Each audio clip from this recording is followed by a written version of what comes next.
दोस्तों, भोले भंडारी। आज दिनांक 13 दिसंबर 2020। देश में बड़ी गहमा गहमी है। दिल्ली में किसानों का आंदोलन चल रहा है। सबकी जबान पर यह प्रश्न है कि अब क्या होगा। क्या किसान पीछे हटेंगे? क्या किसान सफल होंगे? क्या किसानों के साथ कोई ज्यादती होगी? क्या सरकार झुकेगी? कोई बड़ी गड़बड़ी तो नहीं हो जाएगी? सारे लोग इन प्रश्नों की वजह से डरे हुए हैं।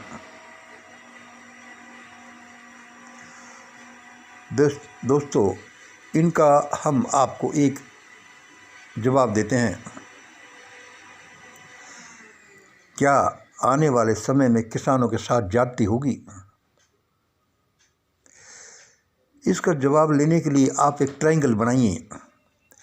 मैं मेरे कमरे में साधना कक्ष में होता तो बोर्ड पर आपको बनाता। अभी मैं शाम के समय यहाँ कहीं बैठा ये बना रहा हूँ। एक ट्रायंगल बनाइए। उसके तीन बिंदुओं पर सबसे ऊपर लिखिए ईश्वर। नीचे के दो एंगल पर लिखिए, एक पर पब्लिक, दूसरे पर लिखिए गवर्नमेंट, सरकार। ये एक ट्रायंगल बन गया। देखो, इसका एनालिसिस तो मज़ेदार है ही। ये कैसे बोलने लगता है। इसके बीचों बीच में आप रखिए, जहाँ शून्य है, जहाँ इसका केंद्र है, वहाँ पर रखिए। वहाँ आप कुछ मुद्दे रख दीजिए। ईवीएम, पुलवामा, 3 किसानी बिल, सीएए इत्यादि। अब देखिए, इसके दोनों बिंदुओं पर एक तरफ भगवान बैठा है, एक तरफ गवर्नमेंट बैठी है और तीसरे बिंदु पर भारत की पब्लिक बैठी है। अब ये जो मुद्दे बीच में रखे हैं, 4 मुद्दे मान लो, ईवीएम, पुलवामा, सीएए और 3 किसानी बिल। जैसे ही ये चमकते हैं, लाइट में आते हैं, उसी तरह से पब्लिक में रिएक्शन होती है। भारतीय पब्लिक में 130 करोड़ लोगों में कभी कोई हिस्सा आता है, कितने लोग आते हैं, और फिर ये मुद्दे हैं क्या। देखो, ईवीएम आई 2014 में आई, कोई कहता है 2004 में आई, और इसमें कौन क्या बोला। भाई, सबसे ज़्यादा वामन मिश्राम बोले, कुछ और लोग भी बुद्धिजीवी बोले। अब ये देखिए, ये कितना बड़ा मुद्दा है और पब्लिक की रिएक्शन क्या है। पब्लिक की रिएक्शन 1% भी नहीं। वह क्यों नहीं है, ये अलग बात है। वह क्यों नहीं है, ये अलग बात है। मीडिया की वजह से, हजारों साल के एक अमानवीय व्यवस्था की वजह से, लोगों के दब्बू बनने की वजह से, बहुत से अशिक्षा की वजह से, बहुत से कारण हैं। ये जो ईवीएम का मुद्दा, पुलवामा का मुद्दा, सीए का मुद्दा और फिर किसानी बिल, तो ये समझ लो कि जैसे कि पब्लिक का कोई हाथी चोरी हो जाना, भैंस चोरी हो जाना, गाय चोरी हो जाना और कोई मुर्गी चोरी हो जाना। अब देखिए,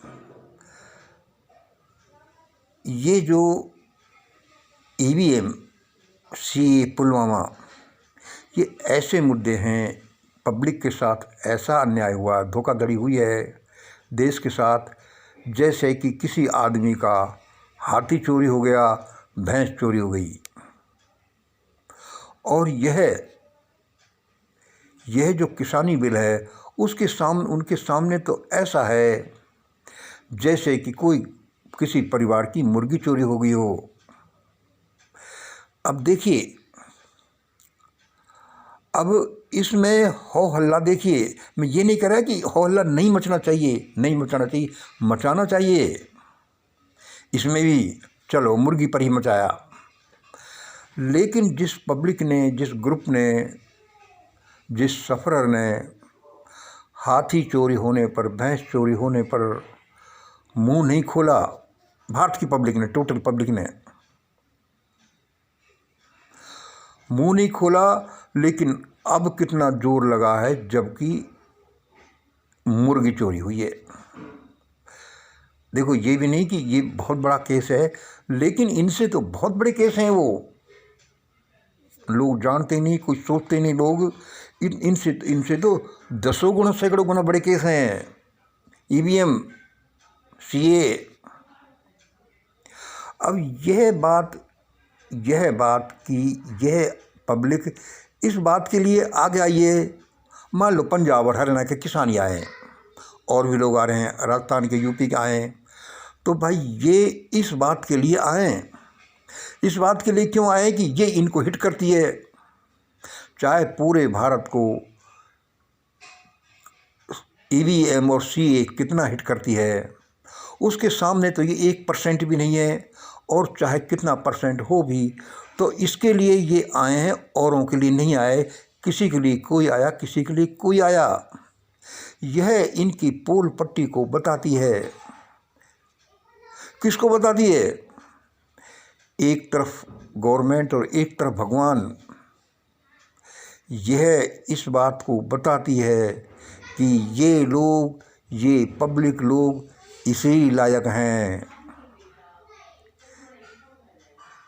यह इस बात को सिद्ध करती है कि भाई ये लोग तो पिटने लायक ही हैं, जो इतने बड़े इशूज को बोलते नहीं या उसको जानते नहीं, घरों से बाहर नहीं निकलते और इस इशू पर आ रहे हैं। यह इनको पोल पट्टी देता है गवर्नमेंट को कि भाई ये कुछ नहीं करेंगे, कि जो लोग, किसान लोग या जो लोग ये उसमें कुछ नहीं जानते, इसमें क्या करेंगे, थोड़े दिनों में ठंडे हो जाएंगे। क्योंकि आप क्या हैं ये बाद की बात है। पहली बात ये कि आप दिखते क्या हैं। आप ये दिखते हैं कि जो आदमी हाथी और भैंस की चोरी पर कुछ नहीं बोलता, वह मुर्गी की चोरी पर क्यों बोल रहा है। अरे ये तो कुछ नहीं जानते। ये इंप्रेशन देता है। जब यह इंप्रेशन देता है तो दूसरे लोग क्या, गवर्नमेंट तो क्या करेगी, एक्शन लेगी। ये क्या करेंगे, ये लोग कुछ जानते ही नहीं। और अब इसमें गवर्नमेंट एक्शन लेगी, परमात्मा का क्या रोल है, ये तीनों पॉइंट्स देखिए। ये परमात्मा का भी यही रोल है कि भाई यह पब्लिक तो पिटने लायक है। हम सब देखो, मैं कोई किसानों के लिए नहीं कह रहा, सॉरी कोई इंप्रेशन दे तो ये मैं सबके लिए कि यह पब्लिक तो पिटने लायक है। इसमें क्या है, गवर्नमेंट और ईश्वर एक तरफ मुझे दिखाई दे रहे हैं। मैं कहता हूँ कि षड्यंत्र बोलता है, वो इस तरह से बोलता है। इन सब का एनालिसिस करते हुए और ध्यान में करते हुए ये पता चलता है कि सबसे पहले तो किसानों के साथ ज्यादती होगी। इसे कोई नहीं रोक सकता। या तो वो पहले भाग जाए, नहीं तो ज्यादती होगी, और इनको सफलता मिलेगी तो भुगतने के बाद मिलेगी। क्योंकि इन्होंने इंप्रेशन ही ऐसा दे रखा है। इन्होंने क्या, पूरे देश ने, जो देश ईवीएम जैसे मुद्दे पर नहीं उबलता, पुलवामा की इंक्वायरी जो नहीं करा पाता, सीए का जिन लोगों को पता ही नहीं है, उस देश की जनता तो भुगतेगी। ईश्वर भी इसको चाहेगा, और भुगतने के बाद उसमें उबाल आएगा, तब वो कुछ करेगी। इसलिए दोस्तों, पब्लिक के भुगतने के बाद भी और इन किसानों के भुगतने के बाद ही उबाल आएगा। और इसलिए मेरा विचार है, मेरी कैलकुलेशनें कहती हैं कि किसानों के साथ ज्यादती होगी। मेरा छोटा सा एनालिसिस। धन्यवाद। इतना ही। जय हिंद, जय भारत।